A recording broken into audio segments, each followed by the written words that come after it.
gamit yung ninakaw niya. Ayun, hindi ko kaya magnakaw.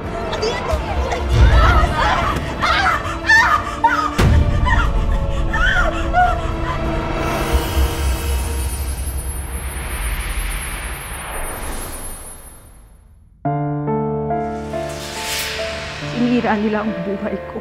Ang nangyari sa mukha mo? Napakawalang hiya ng pamilyang yun.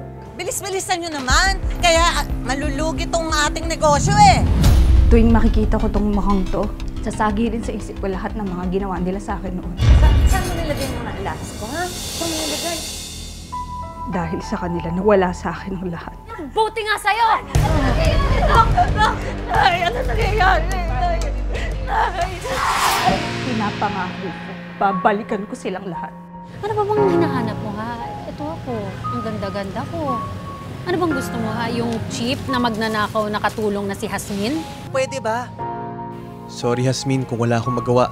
Anong mananagot yung Hasmin na yan? Ako, hindi ako papayag na mapunta sa isang magnanakaw ang anak ko. Hindi pwede. Wala namang masamang makiramay kahit sa hindi ka kilala. I know this is very unusual. Ang lahat ng mga naiwan niya, lahat ng kayamanan at ari-arian ay mapupunta sa taong pumunta. Ikaw lang naman ang bukod tangi na pumunta at dumalaw sa kanya. Biro ho ba to? Gamitin mo sa tama ang lahat ng naiwan ni Mrs. Regalo. Simula na ng paghihiganti ko. Pagbabayaran ni na Rosenda at Sandy ang pagsira nila sa buhay ko. Hoy, magnanakaw! Lumabas ka dyan!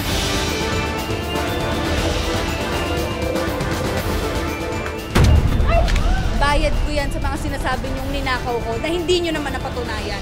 Itong mukhang to ang pinagmalupitan nila noon. Itong mukha rin na to ang tatapos sa kanila. Hindi ka na nakontento na nakawang kami. Pati anak ko gusto mo pang nakawin sa akin. Ayot ka talaga, no? Isang kasambahay, nasira ang buhay dahil sa malupit na mga amo.